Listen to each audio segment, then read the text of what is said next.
A Ele a honra e a glória para sempre, porque o nosso Deus é digno.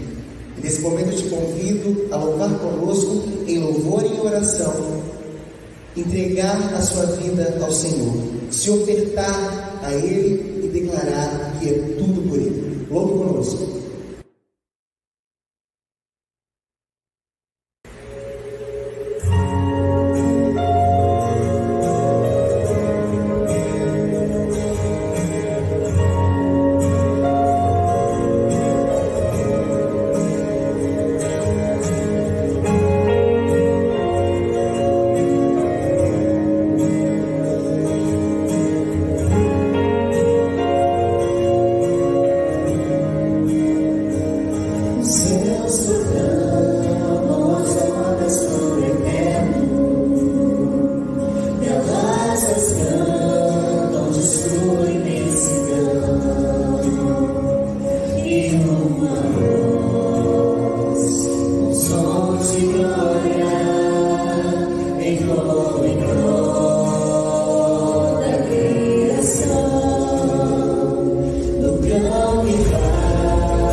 aos nossos momentos de louvor, nós vamos estar agora cantando desse amor que um dia nos resgatou.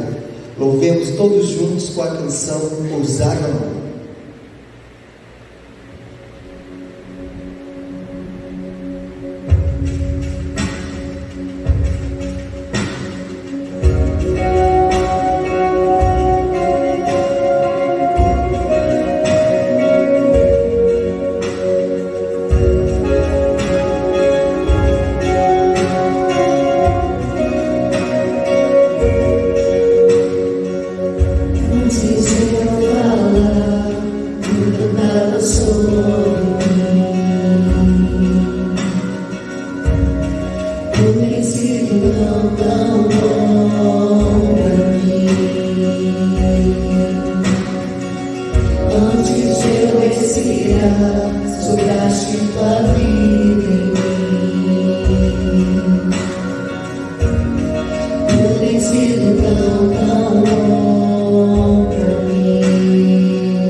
Boa noite a todos. Neste momento eu convido a você que está aí a fechar seus olhos e vamos interceder por todos os pedidos que foram feitos e aqueles que foram enviados e que chegaram até nós. Feche seus olhos. Santo Pai, querido Deus, muito obrigado, Pai, por cada um dos pedidos que aqui foram feitos, que o Senhor possa estar atendendo conforme a Tua vontade. Venha estar indo de encontro e de acordo com a necessidade de cada um desses pedidos que foram feitos. Venha estar com essa programação, Pai, que o Senhor possa estar conduzindo da melhor forma possível. Esteja conosco, nos encha um pouco mais da Tua palavra e que possamos sair cheios do Teu Santo Espírito. Em nome de Jesus. Amém.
Aos teus pés estou, pra render tudo que sou a ti, tudo que eu tiver.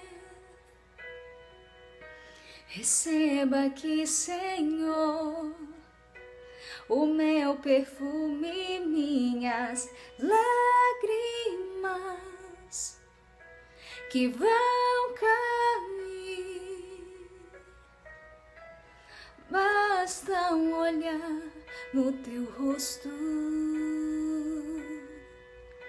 fui perdoado logo que te vi.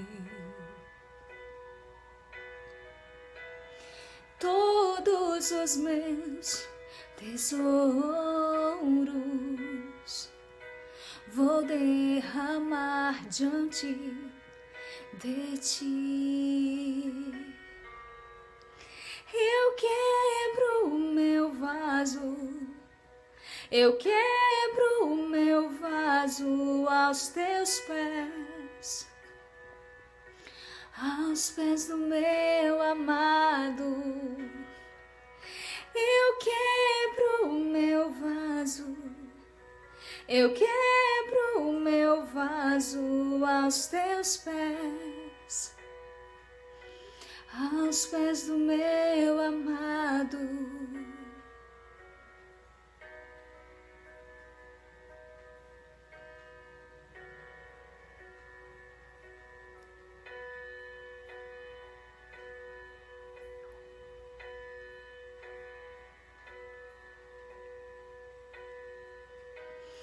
Aos teus pés estou, pra render tudo que sou a ti, tudo que eu tiver.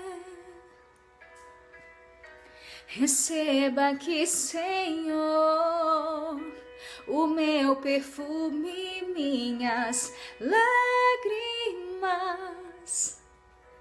que vão cair.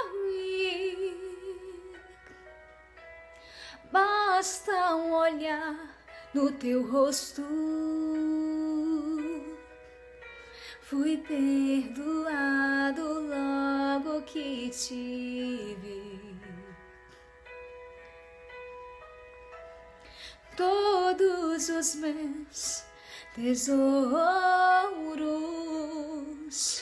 vou derramar diante de ti. Eu quebro o meu vaso, eu quebro o meu vaso aos teus pés, aos pés do meu amado. Eu quebro o meu vaso, eu quebro o meu vaso aos teus pés, aos pés do meu amado.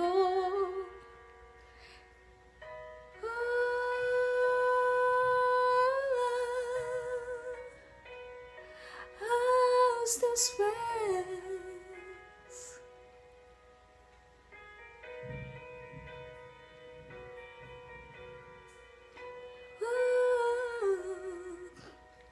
Eu quebro o meu vaso aos teus pés, aos pés do meu amado.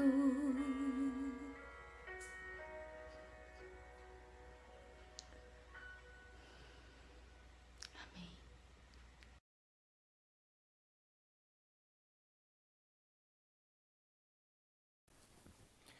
Olá, queridos, tudo bem?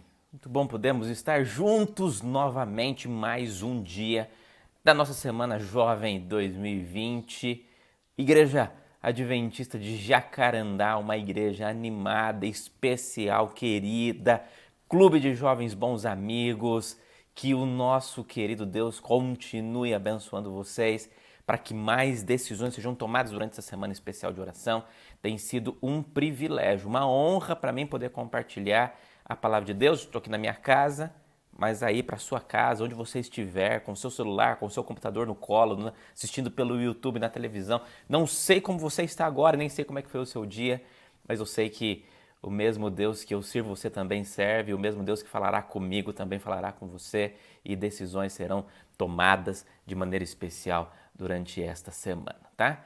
Espero que, de alguma forma, Deus já tenha feito algumas obras especiais na tua vida, nas últimas mensagens que já foram apresentadas aqui. Mas hoje, nós vamos mais uma vez abrir a palavra de Deus para falar sobre um tema muito importante, que eu acredito muito, difícil até, um tema desafiador, mas extremamente inevitável para aqueles que querem ter uma vida espiritual saudável e desejam buscar a presença de Deus na sua jornada a cada dia, tá bom? Vamos lá para os nossos momentos, para a gente poder ter esse encontro especial com Jesus. Então pegue a sua Bíblia comigo e vamos juntos meditar aí naquilo que Deus tem reservado para todos nós neste momento. Abre aí a sua Bíblia comigo. Hoje eu escolhi o texto de João, Evangelho de João, capítulo 8. João, capítulo 8. O livro de João é um livro extraordinário. É um livro que foi o último livro escrito da Bíblia. João, quando escreve o seu livro, ele escreve pensando naquelas pessoas que não tiveram acesso a Cristo. Ele já estava perto da sua morte, mas ele já queria de alguma forma apresentar a Jesus como Filho de Deus para pessoas que não o conheceram pessoalmente. Então ele traz mensagens profundas, ele apresenta sinais que Jesus faz, milagres que provam a sua divindade. Todos os milagres que são representados aqui no livro de João foram escolhidos por ele por um objetivo específico. Ele tinha algo para falar. E o que vai acontecer nessa história, por mais que não se pareça, mas de fato é um milagre também, um milagre extraordinário, um milagre que é talvez um dos mais difíceis que nós temos de conseguir realizar em toda a nossa caminhada cristã. Quero ler com você João capítulo 8, versículo 1 em diante. Diz assim: Jesus, entretanto, foi para o Monte das Oliveiras e de madrugada voltou novamente para o templo e todo o povo ia ter com ele. E assentados ensinava. Os escribas e fariseus trouxeram à sua presença uma mulher surpreendida em adultério. E fazendo-a ficar de pé no meio de todos, disseram a Jesus: Mestre, esta mulher foi apanhada em flagrante adultério. E na lei nos mandou Moisés que tais mulheres sejam apedrejadas. Tu, pois, o que dizes? Isso diziam eles, tentando para terem do que acusar. Mas Jesus, inclinando-se, escrevia na terra com um dedo. Como insistissem na pergunta, Jesus se levantou e lhes disse: Aquele que dentre vós estiver sem pecado, seja o primeiro que lhe atire uma pedra. E tornando a inclinar-se, continuou a escrever no chão. Mas ouvindo eles a resposta e acusados pela própria consciência, foram se retirando um por um, a começar pelos mais velhos até os últimos, ficando só Jesus e a mulher no meio onde estava. Erguendo-se Jesus e não vendo ninguém mais além da mulher, perguntou-lhe: Mulher, onde estão aqueles teus acusadores? Ninguém te condenou? Então respondeu ela: Ninguém, Senhor. Então lhes disse Jesus: Nem eu tampouco te condeno. Vai e não peques mais. Interessante, uma conhecida história da Palavra de Deus, que apresenta uma mensagem tão verdadeira, tão profunda, tão importante para o tempo que nós estamos vivendo. Jesus é incrível. Jesus tinha passado a madrugada em oração. Na verdade, as maiores tentações de Jesus ele passou nos períodos em que ele estava em processos de oração. A oração nos leva para mais próximos de Deus, mas ao mesmo tempo nos faz criar e sermos atacados mais pelo inimigo, né? Afinal de contas, quanto mais perto estivermos de Deus, mais o inimigo vai ficar irado. Afinal, ele não joga pedra em árvore que não tem fruto. E aí Jesus passou por esse processo de prova. Interessante. Aqui era uma prova quase que perfeita. Era muito difícil para Jesus se sair bem nesta prova. Qualquer decisão que Jesus tomasse aqui foi muito bem arquitetada, sabe? Eu fico imaginando a cena, tenta imaginar comigo. Jesus estava no Monte das Oliveiras e numa outra casa, uma mulher estava cometendo adultério. Foi flagrado. O cara que estava cometendo adultério com ela fugiu, porque naquele tempo, infelizmente, as mulheres eram muito mais discriminadas. E nós sabemos que no meio do caminho, enquanto eles estavam levando aquela mulher para ser apedrejada, porque afinal de contas ela já tinha recebido uma sentença, arrastada pela cidade seminua, passando ali por aquela provação, foi pega em flagrante, estava no momento de tamanha dificuldade, alguém teve uma ideia. Amigos, eu fico imaginando isso, pensa comigo. Alguém pensou assim: vamos fazer o seguinte, vamos matar 2 coelhos com uma cajadada só? Nós já sabemos que essa mulher vai ser morta. Nós já sabemos que ela vai passar por esse processo específico relacionado à morte. Vamos fazer o seguinte, vamos virar a jornada e vamos tentar fazer com que Jesus também possa ser levado em condenação. Nós estamos tentando buscar motivos para poder enquadrá-lo. Eu tenho uma ideia. Não sabiam eles que essa ideia, na verdade, era salvadora. Enquanto eles organizavam e viravam a rota para conseguir encontrar Jesus, lá estava Jesus com toda a sua sabedoria e tranquilidade. Qual que era a ideia deles? Iriam apresentar aquela mulher ia colocá-la ali perante Jesus, ia dizer que foi pega em flagrante adultério, que tinham testemunhas, que estava tudo confirmado, que ela era de fato uma pecadora, que merecia morrer, e perguntaria a Jesus, e agora, o que faremos? Qualquer resposta que Jesus desse seria ruim. Primeiro, porque existia a lei mosaica. E na lei mosaica dizia que uma mulher que foi pega em flagrante adultério deveria ser apedrejada. E que deveriam ser jogadas a pedra, na verdade, quem foi a pessoa responsável por poder flagrar aquilo. Deveria ser o primeiro. A lei mosaica dizia que ele deveria fazer isso. A segunda lei era a lei romana. E a lei romana dizia que não se podia matar ninguém sem autorização do Império Romano. Ou seja, se Jesus dissesse assim, olha, esta mulher cometeu um erro, não foi? O que diz a lei? Mate, a lei fala para matar? Então mate-a. Eles iriam enquadrá-lo contra a lei do Império Romano. E a lei romana iria condenar Jesus por ter tomado uma decisão sem autorização de Roma. Se ele dissesse assim, não pode matar porque a lei romana não permite, eles iriam enquadrar Jesus na lei mosaica, que dizia que deveria ser morta. Ou seja, qualquer decisão que Jesus tomasse ali traria consequências sobre a sua própria vida. Mas mal sabiam eles que Jesus estava dotado do poder que somente Deus pode ter. Jesus era mestre em sabedoria e ele tinha uma oportunidade de salvação especial para aquela mulher. Interessante que a cena foi forte. A cena foi destruidora. Imagina aquela mulher, o tanto que ela sofreu. Mas ela foi lançada aos pés de Jesus. E diz o texto que enquanto as pessoas o acusavam e queriam saber o que Jesus iria dizer, Jesus começa a escrever no chão. A dizer no chão, escrever no chão. O que Jesus estava escrevendo ali? Nós sabemos que o que Jesus estava escrevendo tinha a ver com pecados que aqueles homens cometiam. Mas esta cena de Jesus escrevendo no chão era uma cena emblemática. Era uma cena interessante. Sabe por quê? Vou explicar. Aqueles homens que estavam acusando Jesus eram pessoas que conheciam a Bíblia. Eram pessoas que eram conhecidas da palavra, que sabiam, que conheciam a Bíblia conhecida naquele tempo, que era o Antigo Testamento, e conhecia tudo que tinha relacionado às profecias, principalmente dos livros considerados dos profetas maiores. Aqueles homens eram homens estudiosos. Então a cena de Jesus escrevendo no chão foi uma cena emblemática, porque a mente deles possivelmente foi jogada ao ver aquela cena de Jesus com o seu dedo escrevendo no chão, possivelmente a sua mente foi levada para uma cena do Antigo Testamento. E que cena do Antigo Testamento? Foi levado para aquela cena onde em Daniel capítulo 5 estava tendo uma festa. Lembra disso? E nesta festa de Daniel capítulo 5, aquele rei Beltesazar estava ali naquela orgias, naqueles pecados que estavam cometendo, e uma mão aparece escrevendo na parede, Mene, Mene, Tekel, Parsim. Você lembra disso? Esta cena específica foi uma cena de juízo que estava correndo sobre a vida daquele rei pecador. Enquanto a mão estava escrevendo, o Império Medo-Persa já tinha conseguido tirar o curso do rio e já estava conseguindo entrar por dentro de Babilônia durante aqueles momentos de festa. Amigos, olha, foi uma cena para aqueles homens que estavam lembrando de que deu ruim. Poderia ter juízo sobre eles. Poderia vir coisas que deveriam ser destruidoras. Interessante. Aliás, o livro de Daniel, vocês sabem que o livro de Daniel tem 12 capítulos na nossa Bíblia. Mas existe nas Bíblias apócrifas, o livro de Daniel tem 13 capítulos, você sabia disso, né?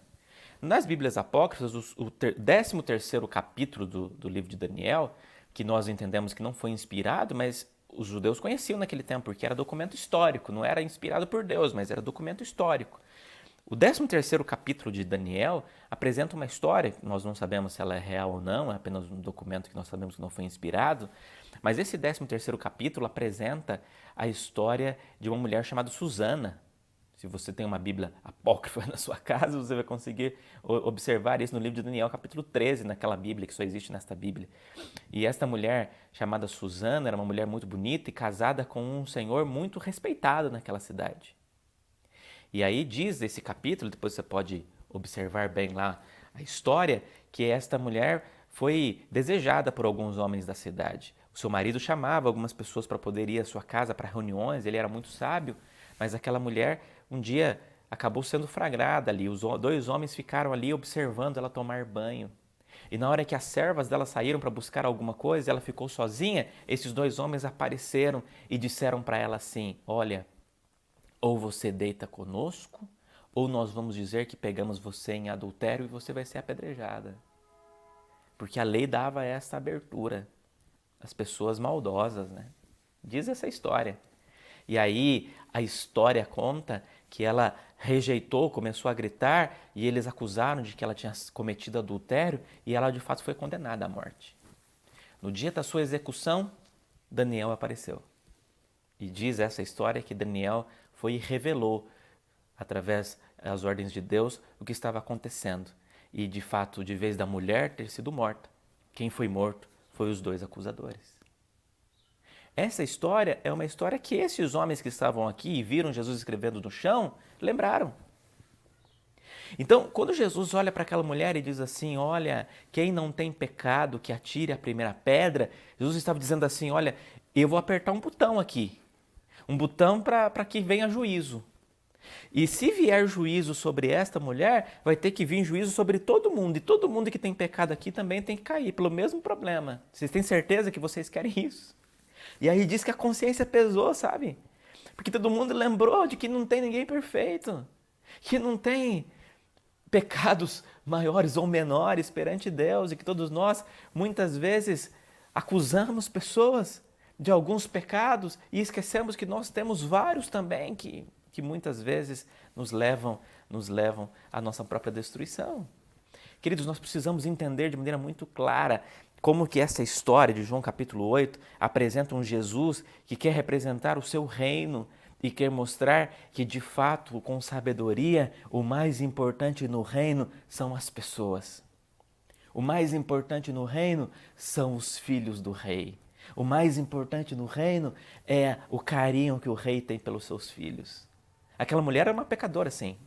Mas, ao mesmo tempo, Jesus, com a sua graça e com a sua misericórdia, conseguiu apresentar para ela uma linda oportunidade. A história termina onde fica apenas Jesus e a mulher. E ela levanta o rosto, Jesus pergunta a ela, cadê os seus acusadores? Ela diz que não tem nenhum. Então Jesus diz a última frase, dizendo, eu também não te condeno, vai e não peques mais.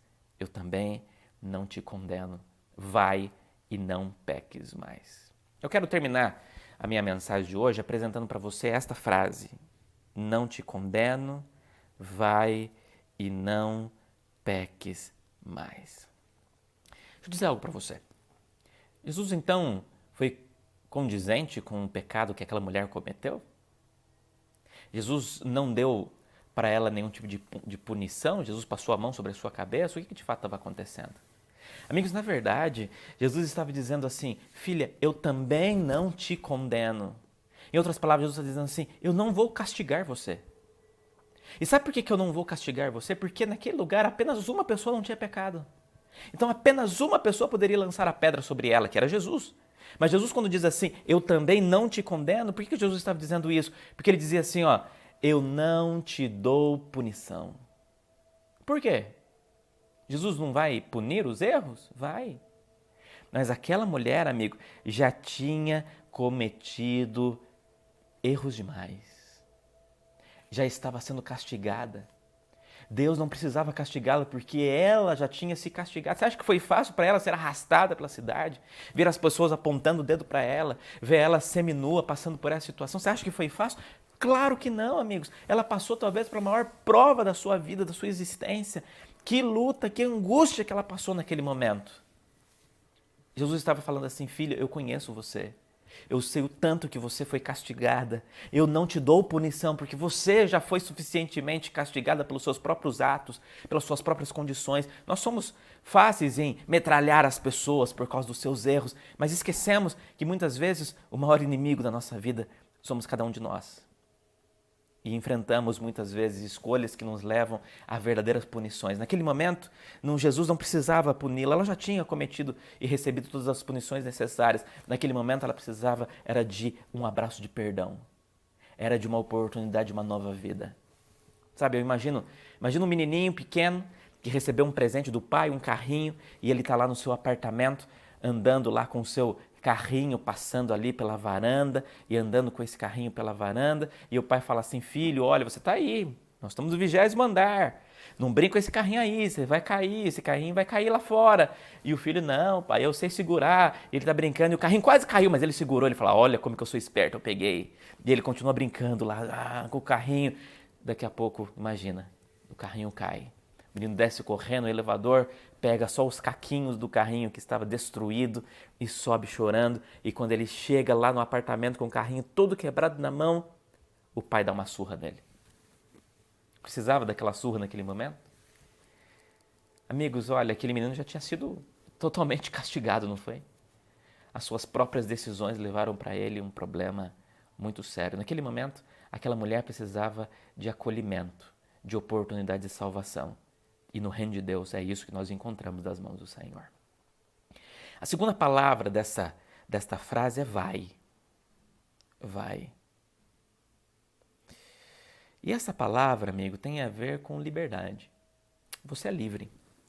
Eu não te condeno, não te dou punição, então vai. Você é livre. Você tem condições de viver a sua jornada. De esquecer o que aconteceu aqui, vai, a sua vida continua, você errou. Era para você ter sido morta. Ainda bem que alguém teve a ideia de trazer você até mim, porque se você só está viva agora, é mais ou menos isso que Jesus está dizendo, você só está viva agora porque você me encontrou, mas agora vai. Vai e continua a tua história. Vai, você recebeu agora o mundo de oportunidades na frente, você sabe o que você tem que fazer, vai, mas não perca a chance. Vai, continue na sua jornada, você é livre. Sabe, tem muita gente que recebe perdão, que oferece perdão, mas continua preso. Preso na sua própria consciência, preso na sua culpa. Preso porque tenta controlar a vida de quem ele perdoou, sabe? Tenta controlar, parece que perdoa, mas quer segurar a vida da pessoa nas suas mãos, assim. Amigos, isso é destruidor.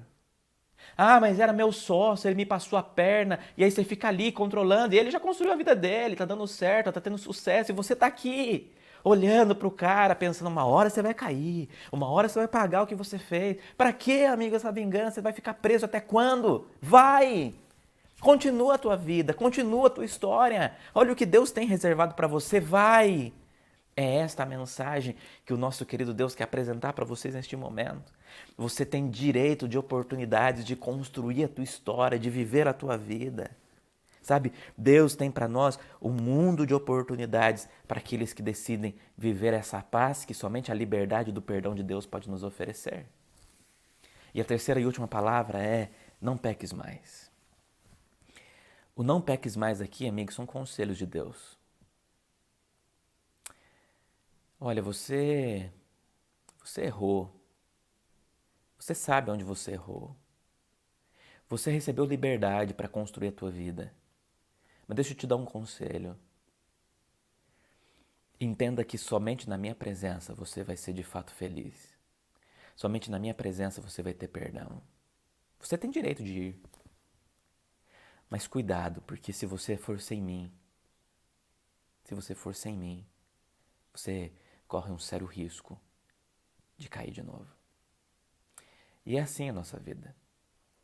Mas sempre que nós erramos, Cristo nos fala: filho, não peques mais.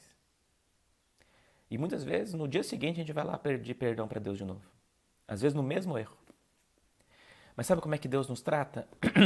Ele olha para nós e diz assim: pois é, filho, ontem você errou e eu estou aqui te perdoando. Não, ele não diz isso. Sabe por quê? Porque ele esquece. Então sempre que eu disser para Deus assim: Senhor, olha, me perdoe de novo, porque ontem eu errei e estou aqui pedindo perdão de novo. Deus fala assim: filho, eu te perdoo, mas eu não entendi o de novo. Por que de novo? Porque Deus, ele perdoa e esquece. Ele pega o meu pecado e joga nas profundezas do mar. Mas ele me aconselha: não peques mais. Abandone o pecado. Não brinque com o pecado. Cuidado com o pecado. Amigos, se o pecado não lhe for amargo, Jesus não lhe será doce. Não peques mais. Saia desse vício, das mãos desse pecado, do terreno do inimigo. Não peques mais. Continue a sua jornada, mas cuidado. Cuidado como você tem construído a sua própria história. Eu gosto da maneira como Jesus trata os seus filhos no reino. Ele nos reconhece, sabe que somos pecadores, mas o seu amor nos traz oportunidades de ter de novo essa nova vida. Hoje eu quero orar por 3 grupos de pessoas. O primeiro grupo de pessoas que eu quero orar por aquele grupo de pessoas que está lá. Está lá no pecado, não foi flagrado ainda. Está lá. Está lá achando que está dando tudo certo, que ninguém descobriu. E inocentemente acha que vai continuar desse jeito, que não tem problema. Cuidado, amigo. Cuidado, porque é uma roleta russa. Hoje pode não ter atirado, amanhã pode atirar. Amanhã pode ser descoberto, amanhã a vergonha pode ser maior. Se você ainda está lá, amigo, Deus está te dando uma chance para você sair de lá. Sair dessa vida dupla, dessa vida de pecado e começar essa nova história. Eu também quero orar por aquela pessoa que já foi pega em flagrante, que já caiu, já está sentindo vergonha, está no dia seguinte depois do erro, sabe, que está naquele momento de tremenda angústia e está pensando assim, meu Deus, por que eu fiz isso? Porque o diabo, ele te apresenta as tentações e depois que você cai, ele vem falar ao seu ouvido que você não presta, que você é um lixo, que a sua vida não tem sentido. E talvez você eu estou falando para alguém que está com a consciência extremamente pesada e está se sentindo a pior pessoa do mundo. Eu vou falar sobre isso amanhã, mas, amigo, hoje Deus está querendo dizer para você assim, eu te conheço. E eu tenho para você uma nova chance, então vai. E eu quero orar também por alguém que você tem alguém que fez algo contra você. E você não consegue se libertar disso, você tem uma mágoa, você tem um ódio que te prende, que te segura. E você precisa de receber esse perdão que só o Senhor Jesus pode oferecer para ter força para viver o maior milagre do mundo, que é o milagre do perdão. Que é o milagre de tirar do seu coração o ódio, o rancor, a dor, a angústia. Deus pode fazer isso, amigo. Deus fez isso comigo, eu já contei isso para você quando eu estive aí. Deus fez isso comigo, com meu pai. E Deus pode fazer isso com tantas pessoas que têm o desejo de viver uma vida em paz, mas não consegue porque sempre vem lembrando, vem martelando na sua mente aquela cena, aquela frase, aquela palavra, aquela pessoa que te fez mal, que te prejudicou muito. Mas, amigo, Deus quer te dar liberdade hoje. Então vai, não peques mais, mas vai e reconstrua essa nova vida.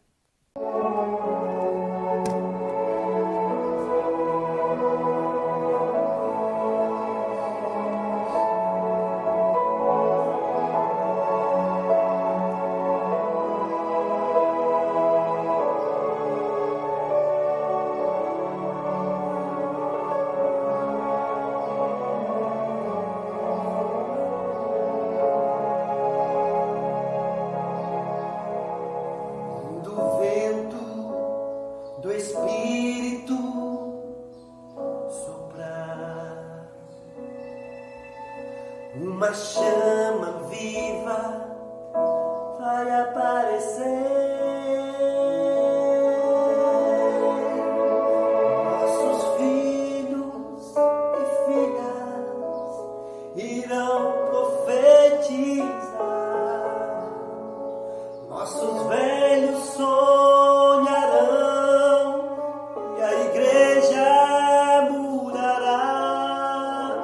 Quando a comunhão for a arma principal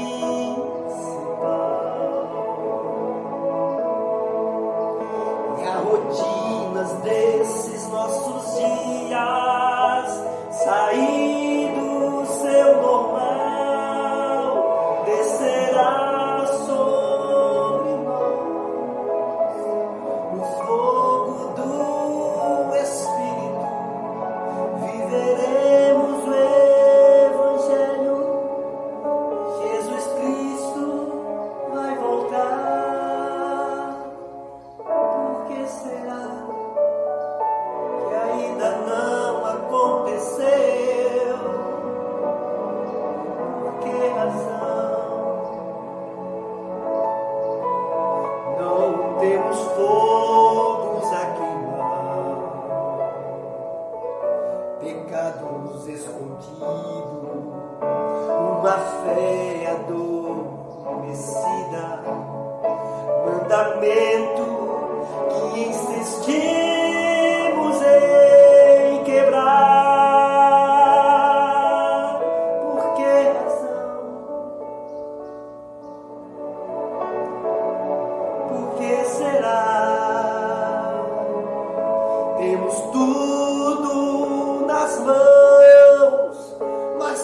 fogo no altar.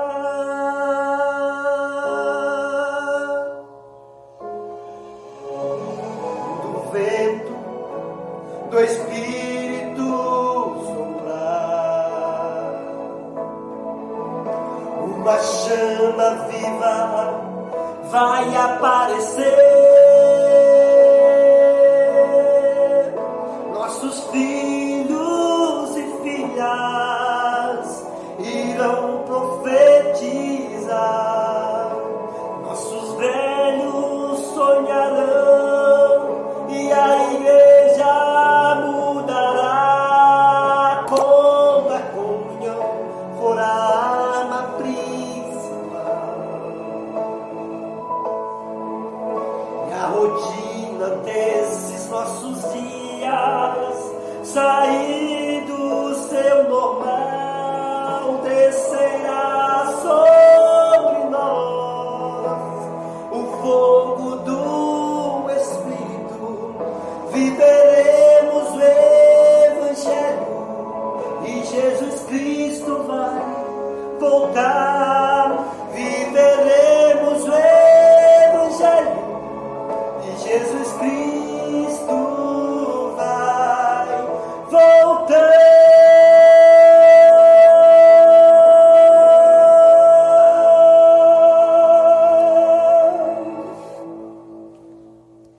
Pastor, não estou em nenhum desses grupos, então quero orar por você também. Nós vamos orar por todos.